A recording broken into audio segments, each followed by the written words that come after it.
मेरे मकान मालिक ने एक 14 साल की नौकरानी घर पर रखी हुई थी, जो बहुत ही खूबसूरत थी। रात होती तो मेरी उस पर नियत खराब होने लगती, मगर मैं मालिक के डर से चुप रहता। मगर एक रात मकान मालिक घर पर नहीं था। मैंने उसके कमरे में अंधेरा किया और खामोशी से बेड पर जाकर लेट गया। थोड़ी देर बाद नौकरानी ने मेरे होश उड़ा दिए। मालिक समझकर उसने, मैंने जब से होश संभाला था, खुद को मालिक और मालकिन के घर पर नौकर ही पाया था। मेरे माँ बाप दोनों ही मालिक और मालकिन के बंगले में काम करते थे और वही क्वार्टर में रहते थे, इसलिए मेरा बचपन भी मालिक और मालकिन के बंगले में ही काम करते हुए गुजरा था। लेकिन जब मैं बड़ा हुआ तो मैंने ड्राइविंग सीख ली, इसलिए मालिक की गाड़ी ड्राइव में करता था। जब मैं 18 साल का हुआ तो मेरे माँ बाप गांव में अपनी जमीन बेच कर आ रहे थे कि बस के हाथों से मेरे माँ बाप का देहांत हो गया। उस वक्त मैं बहुत रोया था, क्योंकि मैं अकेला रह गया था। लेकिन मालिक ने मुझसे कहा कि तुम परेशान ना हो, हम हैं ना तुम्हारे। और सच बताऊं, वजह यह थी कि मैं मालिक और मालकिन को अपना ही समझता था। मेरे साथ मालिक का व्यवहार बहुत अच्छा था, लेकिन मालकिन बड़ी सख्त मिजाज की थी। उसकी आदत थी कि वो तमाम नौकरों पर बड़ी टेढ़ी नजर रखती थी। उन दोनों की अपनी तो कोई औलाद नहीं थी, इसलिए सारे दिन नौकरों पर चीखती चिल्लाती नजर आती थी। छुट्टी वाले दिन जब मालिक घर पर होते तभी हमारी जान को सुकून होता था, क्योंकि वह मालकिन से कहते रहते, क्या तुम हर वक्त नौकरों पर चिल्लाती रहती हो? वह भी इंसान है, एक दिन की छुट्टी दे दिया करो। फिर वो हमें इशारे से कहते कि जाओ ऐश करो, क्योंकि मालकिन का सारा गुस्सा मालिक की तरफ हो जाता था। वह कहती थी कि आपने ही सब नौकरों को सिर पर चढ़ा रखा है, अगर मैं ना हूं तो घर को कबाड़ा बना देंगे आपके ये नौकर। मालिक का इशारा पाते ही हम सब खुशी से घर से बाहर निकल गए थे। मेरे साथ माली और चौकीदार भी शामिल हो जाते थे। हम 3 लड़के सबसे पहले समुंदर में जाते, खूब नहाते और एंजॉय करके 3-4 घंटे बाद वापस आते थे। मालिक मुस्कुराकर हमसे पूछते, क्यों, मजा आया था छुट्टी के दिन? खूब एंजॉय किया ना? मालिक हमारे बड़े ही खुश मिजाज किस्म के इंसान थे, लेकिन मालकिन का तो मुंह सूझा हुआ रहता था। घूर घूर कर हमें देखती रहती थी, कहती थी कल तुम्हारा मालिक जब ऑफिस चला जाएगा फिर मैं तुम लोगों को सीधा कर दूंगी। पर हर वक्त ऐसे ही गुजर रहा था कि जब अचानक से मेरी जिंदगी में एक ऐसा तूफान आया कि सब कुछ उलट पलट कर रह गया था। मालकिन ने अपने कामों के लिए एक बड़ी खूबसूरत 14 साल की लड़की रखी हुई थी। इत्तेफाक ये था कि मैं और घर का माली और चौकीदार हम तीनों ही जवान थे और 18 से 20 साल के दरमियान हमारी उम्र थी। और यह वक्त ऐसा होता है कि इंसान अपनी जवानी में कदम रख रहा होता है, उसे कुछ चीजों की दिलचस्पी कुछ ज्यादा ही होती है। और वो लड़की तो बहुत ही खूबसूरत और हसीन थी। जब हम तीनों ने उसे देखा तो हमारे तो होश उड़ गए। हम तीनों उस हुसैन परी लड़की पर दिलहार बैठे थे, लेकिन मालकिन की घूरती नजर ने जैसे हमें होश की दुनिया में लौटाया था। वे चिल्लाकर हम पर बोली, कहने लगी, क्या टुक टुक देख रहे हो? निकलो यहाँ से बाहर, शर्म नहीं आती घर की बच्ची को नजर रखते हुए। ये सुनना था कि हम तीनों घबरा गए। हमने कहा, नहीं नहीं मालकिन, ऐसी कोई बात नहीं। फिलहाल हम तीनों ही घर से बाहर निकल गए। जब चौकीदार कहने लगा, यार मैंने आज तक कभी ऐसी खूबसूरत लड़की नहीं देखी। माली कहने लगा, सच कह रहे हो, लड़की तो वाकई बहुत प्यारी है। ये सुनकर मुझे बड़ा गुस्सा आया कि भला ये कौन होते हैं इस लड़की को ऐसी वैसी नजरों से देखने वाले। मैंने कहा, शर्म नहीं आती क्या? तुम्हारे घर में माँ बहनें नहीं है? मालकिन को मैं तुम लोगों के बारे में बताऊंगा। मालकिन की नौकरानी के लिए तुम ऐसी बातें कर रहे हो। हालांकि मेरी भी उस लड़की पर नियत तो अच्छी नहीं थी, ना ही इरादे अच्छे थे, इसलिए मैं ये चाह भी नहीं करना चाहता था कि मैं उसे किस नजरों से देख रहा था। चौकीदार और माली मेरी इस बात पर बुरा सा मुंह बनाकर अपने अपने काम में लग गए थे, लेकिन मेरी आंखों में तो उस लड़की का चेहरा ही समा चुका था। फिर मेरा कोई खास काम घर में ना था। मालकिन को अगर कहीं जाना होता तभी मैं गाड़ी लेकर बाहर जाता था, या फिर घर के अंदर छोटे मोटे काम कर लेता। मैंने सोचा कि चलो, मुझे तो वैसे भी घर के अंदर जाने की इजाजत है, इसलिए बहाने से उस लड़की से दोस्ती बढ़ाता हूँ। दोपहर का वक्त था और मैं जानता था कि इस वक्त मालकिन सो जाती है। मेरी मालकिन दोपहर को जरूर सो रही होती है और शाम को ही उठती थी। मैं लंच में आया तो वह 14 साल की नौकरानी बड़े से रौब जमाते हुए एक नौकरानी से सफाई करवा रही थी। कहने लगी, मुझे मालकिन ने कहा है कि अच्छे से ध्यान रखना, इसलिए खबरदार जो तुमने सफाई में जरा भी सुस्ती करने की कोशिश की अच्छी तरह से घर को चमकाओ। वह लड़की तो शायद उम्र में ही 14 की थी। उस वक्त मुझे मालकिन की डिट्टो कॉपी लग रही थी। जैसे ही उस लड़की की मुझ पर नजर पड़ी तो अपने इशारे में पूछने लगी कि तुम यहाँ क्या कर रहे हो। उस लड़की के इशारे से लग रहा था मेरे आने की वजह पूछ रही है। मैंने कहा, जी अगर आपको कोई काम हो तो बता देना, दिन के वक्त में घर के छोटे मोटे काम भी कर लेता हूँ। मालकिन सो रही थी, इसलिए मेरी बात सुनकर वह कहने लगी, अच्छा अच्छा ठीक है, आओ मेरे साथ। एक एक करके मुझे किचन में लेकर पूरा सिंक बर्तनों से भरा पड़ा था। कहने लगी, ऐसा करो पहले बर्तन धो लो। फिर उसने टेबल की तरफ इशारा किया जो किचन में पड़ा था, जिस पर कच्ची सब्जियां पड़ी थीं। कहने लगी, फिर इन सब्जियों को काटना। फिर उसने किचन के सेल्फ की तरफ इशारा किया। कहने लगी, सेल्फ भी साफ करो और जब सारा काम कर लो तो मुझे बताना, फिर मैं बताऊंगी तुम्हें आगे क्या करना है। ये कहते हुए वह कमर पर हाथ रखते हुए आराम से वहां से बाहर चली गई। बहरहाल मैंने सारे बर्तन धोए, किचन साफ किया, उसके बाद सब्जी भी सारी काट ली। अभी मैं प्याज काट रहा था जब मेरी आंखों से पानी पूरी तरह से बह रहा था कि मैंने देखा वह लड़की किचन में बड़ी तेजी से दाखिल हुई।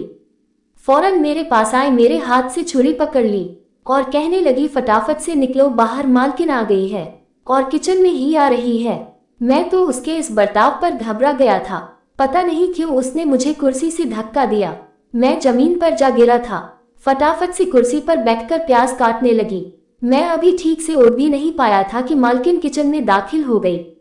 मुझे जमीन पर बैठे देखा तो कहने लगी, तुम यहाँ क्या कर रहे हो? मैंने तुमसे कहा था कि बाहर जाकर बैठो। मैं अभी कहने ही वाला था कि मैं तो सब्जी काट रहा था। उस लड़की ने मुझे समझाने का मौका ही नहीं दिया, इससे पहले कि मैं कुछ बताता। लड़की कहने लगी, मालकिन मैं तो कब से इसको कह रही हूँ कि तुम यहाँ क्यों फिजूल में बैठे हुए हो, जाओ बाहर जाकर देख लो, लेकिन ये तो मेरे सर पर सवार है। कहने लगा, अच्छे तरीके से काम करो, मैं देखूंगा कि तुम काम कैसे करती हो। फिर कमर पर हाथ रखकर कहने लगी, मैंने अभी ही सारे बर्तन धोए और अब सब्जी काट रही हूँ और ये यहाँ बैठकर देख रहा है कि मैं काम ठीक से कर रही हूँ कि नहीं। मैं तो उस लड़की की शक्ल देखता रह गया था। अपने हिस्से के सारे काम वह मुझसे करवाकर मालकिन के सामने क्यों जाहिर कर रही थी, जैसे कि सब उसने ही किया हो और सारा किया धरा अपने ऊपर डाल दिया। सारा काम मैंने किया था, नाम अपना ले दिया था और मैं फिजूल में बैठा हूँ। मालकिन से यह इल्जाम लगा दिया। मैंने कहा, नहीं नहीं मालकिन, ये लड़की तो अभी बात मेरे मुंह में ही थी। मालकिन कहने लगी, तुम कौन होते हो इस लड़की पर रोक जमाने वाले? आइंदा से अगर मैंने तुम्हें इस वक्त घर के अंदर देखा जिस वक्त ये लड़की काम कर रही होती है तो देखो मैं तुम्हारा क्या हासिल करती हूँ। ये कहकर मालकिन ने मेरा कान पकड़ा और पूरी तरह से मरोड़ दिया। कहने लगी, निकल घर से बाहर। मैं घर से बाहर चला आया। माली अपना काम करके शाम को वापस चला जाता था। चौकीदार की ड्यूटी दरवाजे पर बैठा रहता। बस एक मैं था कि घर के अंदर बाहर चक्कर लगते रहते। एक बार मालिक ने मुझे रात को किसी काम से बुलाया तो मैं हैरान रह गया क्योंकि मालिक आज गेस्ट रूम में सो रहे थे। मैंने वजह पूछी तो कहने लगे, तुम्हारी मालकिन के साथ कोई लड़की सोया करेगी। मैंने कहा, भला क्यों? मालिक ने गहरी सांस ली और कहने लगे, तुम्हें तो पता है कि तुम्हारी मालकिन की इस घर में बात चलती है। मेरी भला क्या हैसियत है? मालिक उदास सा मुंह बनाकर बोले। मैं मालिक के कहने पर दूध का गिलास देने गया था। जब वापस लौटा तो देखा कि मालकिन के कमरे से बातें करने की आवाज आ रही थी। ना जाने मुझे क्या सोची कि मैं मालकिन के कमरे के बाहर खड़ा होकर कान लगाकर बातें सुनने लगा। लेकिन जो बातें मैंने सुनी मेरे होश उड़ाने के लिए काफी थी। मैं वहां से बस अपने क्वार्टर में आ गया। मुझे लगा जो कुछ मैंने सुना है कि जैसे मैं सोच रहा हूँ। बात वह ना हो, लेकिन उस लड़की की मालकिन के कमरे में सोना मेरी समझ से बाहर था। हालांकि उस लड़की का रवैया मेरे साथ कुछ खास अच्छा नहीं था, लेकिन फिर भी मैं उस पर अपना दिल हार बैठा था। लेकिन दिन भर तो मालकिन की कड़ी नजर मुझ पर होती थी। सोच रहा था कि किस तरह उस लड़की से बात की जाए, क्योंकि रात को भी मालकिन उसे अपने कमरे में सुलाती थी। मैं बार बार ऐसा मौका ढूंढता कि जिससे कि मेरी उस लड़की से बात हो जाए और बात बन जाए, लेकिन मैं जानता था कि मालकिन ऐसा होने नहीं देगी। एक बार मुझे उस लड़की से बात करने का मौका मिल गया। मैं चुपके से लॉन में आया। तमाम नौकर उस वक्त काम करके अपने घर जा चुके थे। वह लड़की किचन में फोन पर किसी से बातें कर रही थी। मैं तेजी से चलता हुआ किचन में आ गया। उसके बिल्कुल पास जाकर खड़ा हो गया। शायद वह अपनी माँ से बात कर रही थी। कहने लगी, सब बहुत अच्छा है, मेरा बहुत ख्याल रखते हैं, आप मेरे लिए परेशान ना हो। उस वक्त उस लड़की का लहजा बहुत ही धीमा सा था। वह बड़े मीठे लहजे में बात कर रही थी। उसकी आवाज मेरे कानों में शहद घोल रही थी। बात करके जैसे ही पलटी, मुझसे टकराते टकराते बची। मैं भी बौखलाकर रह गया। मुझे अपने पास में खड़ा देखकर वह कहने लगी, तुम यहाँ क्या कर रही हो? मैंने कहा, थोड़ा आहिस्ता बोलो, मालकिन उठ जाएंगी। मैंने कहा, मुझे तुमसे कुछ बात करनी है। उसने तो रास्ते में चढ़कर कमर पर हाथ रखा, जैसे लड़ने के लिए तैयार हो। लेकिन मैंने सोचा कि लगे हाथ मुझे अपनी मोहब्बत का इजहार कर ही देना चाहिए। मैंने उससे कहा कि तुम मुझे अच्छी लगती हो, मैं तुमसे मोहब्बत करने लगा हूँ। ये सुनते ही उसने एक जोरदार थप्पड़ मेरे मुंह पर मार दिया। मुझे उससे ऐसी उम्मीद हरगिज नहीं थी।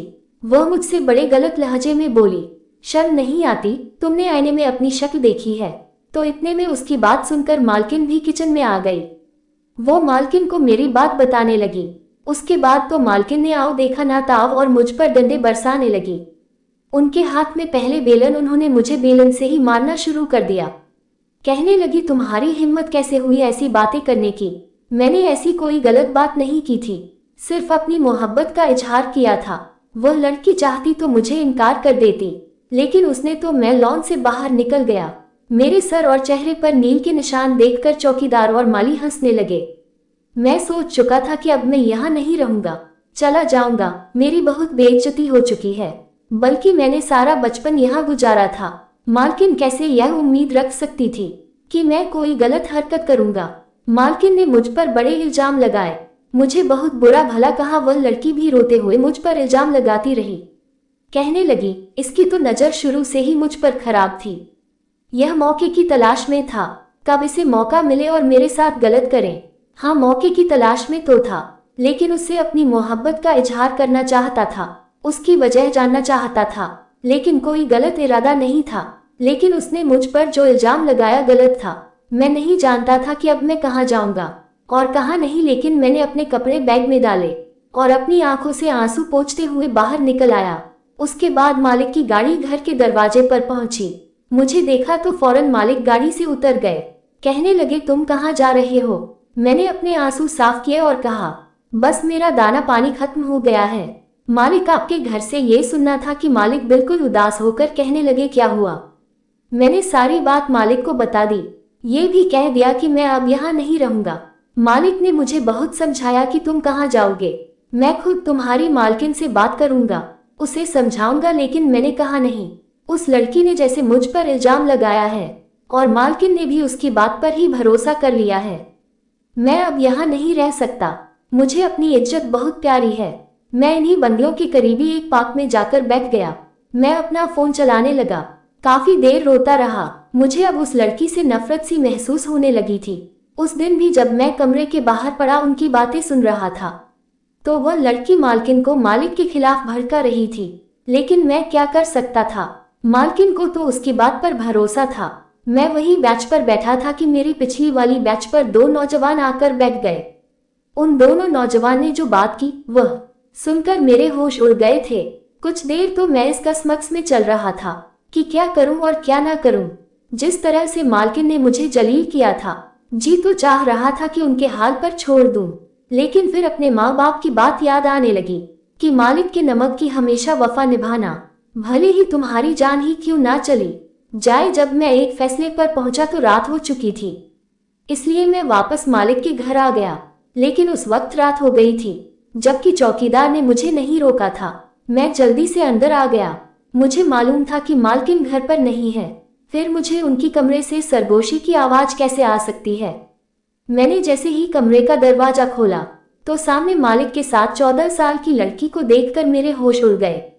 मैं तो यहाँ पर एक चौंका देने वाली खबर देने आया था, लेकिन खुद चौंक कर रह गया था। मालिक मुझे देखकर कुछ घबरा गए। उस लड़की का रंग उड़ गया। कहने लगे, तुम तो नौकरी छोड़कर जा चुके थे। मैंने कहा, जी हाँ, लेकिन मैंने आपके घर के बारे में एक ऐसी खबर सुनी है कि मुझे आना पड़ा क्योंकि मैंने आपके घर का नमक खाया है। आपको नुकसान में नहीं देख सकता, मगर यह नहीं जानता था कि यहाँ ये सब देखने को मिलेगा। मेरी बात को समझते हुए मालिक कहने लगे, कि मैंने इस लड़की से शादी की है क्योंकि मुझे औलाद चाहिए थी, और ये देखने में ही 14 साल की है। वैसे तो ये 22 साल की लड़की है, लेकिन तुम्हारी मालकिन के सामने मैंने इसकी उम्र कम बताई क्योंकि उसे एक 14 साल की लड़की ही चाहिए थी। फिर कहने लगे कि तुम बताओ क्या कहने आए थे। मैंने कहा कि जिस पार्क में मैं बैठा था वहां पीछे 2 नौजवान बैठे थे जो यह बातें कर रहे थे कि आज आपके घर में चोरी करने आएंगे। मैं बस यही बताने आया था। मेरी बात सुनकर मालिक ने फौरन से पुलिस को खबर की और पुलिस ने 2 हवलदार घर की हिफाजत के लिए भेज दिए। लेकिन मैं मालिक की चोरी पकड़ चुका था। उन्होंने मुझे एक बहुत बड़ी रकम दी और कहने लगे कि बस अपनी जुबान बंद रखना। अभी तुम्हारी मालकिन ये सब सुनने के लिए तैयार नहीं है, लेकिन जैसे ही उसे पता चलेगा कि मैं बाप बनने वाला हूँ, वह खुद ही इस लड़की को अपनी सौतन के तौर पर स्वीकार कर लेगी। मैंने एक ठंडी आह भरी और हाँ में सर हिला दिया। आखिर वह लड़की कभी मेरी भी एक तरफा मोहब्बत रह चुकी थी।